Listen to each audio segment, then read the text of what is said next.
আসসালামু আলাইকুম। আপনাদেরকে আমি ঘরোয়া পদ্ধতিতে সহজভাবে পুডিং তৈরি করে দেখাবো। আপনারা ঘরে বসেই অনায়াসে তৈরি করতে পারবেন, আপনাদেরকে বাহির থেকে কিনে খেতে হবে না।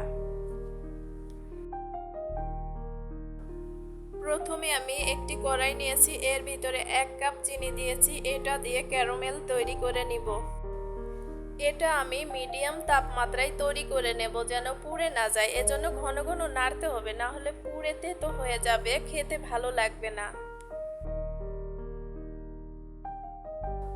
দর্শক, আমার ক্যারামেল তৈরি হয়ে গেছে। এখন আমি যে পাত্রে তৈরি করব ওইটাই ঢেলে নিব।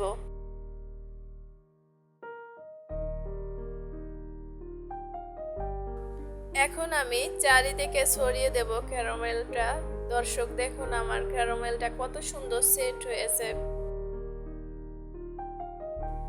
দর্শক, আমার সময় স্বল্পতার কারণে আমি দুধের মিশ্রণটা তৈরি করে রেখেছি। এখানে আমি 1/2 লিটার দুধ গরম করে ঘন করে রেখেছিলাম। এরপর দুধের ভিতরে 1/2 কাপ গুঁড়া দুধ এবং 4টা ডিম দিয়ে ভালো করে ফেটিয়ে ছেঁকে নিয়েছিলাম। আমি আবারও কোনো এক সময় পুডিং তৈরি দুধের মিশ্রণটা আপনাদের তৈরি করে দেখিয়ে দেব।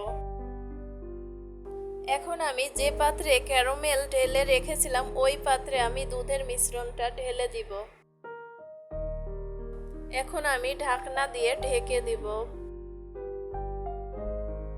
অন্যদিকে আমি একটি রাইস কুকারে পানি দিয়ে রেখেছিলাম গরম হওয়ার জন্য। এর ভিতরে একটি স্ট্যান্ডও দিয়ে রেখেছি পাত্রটা বসানোর জন্য।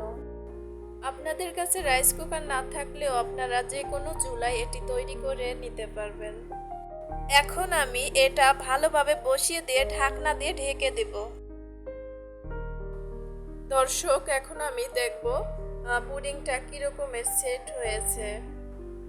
দর্শক, আমি একটি টুথপিক নিয়েছি, এটা দিয়ে আমি দেখব আমার পুডিংটা ঠিকঠাক মতো হয়েছে কিনা।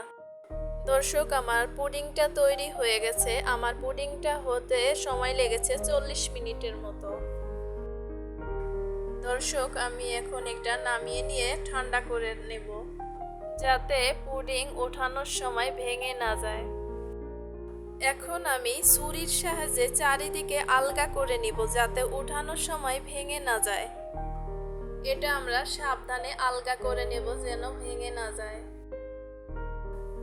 দর্শক দেখুন, আমার পুডিংটা মাশাআল্লাহ খুবই সুন্দর হয়েছে, কোথাও ভেঙে যায়নি। এখন আমি এটা আপনাদের কেটে দেখাবো। দর্শক দেখুন, আমার পুডিংয়ের ভিতরে কত সুন্দর শক্ত হয়েছে। আশা করি আজকের ভিডিও আপনাদের কাছে ভালো লেগেছে। ভালো লেগে থাকলে লাইক সাবস্ক্রাইব করতে ভুলবেন না। আপনারা যদি রান্নার বিষয়ে কোনো কিছু জানতে চান তাহলে আমাকে কমেন্ট করতে পারেন। আজ এ পর্যন্ত, আবার নতুন কোনো রেসিপি নিয়ে আপনাদের সামনে আসবো। আল্লাহ হাফেজ।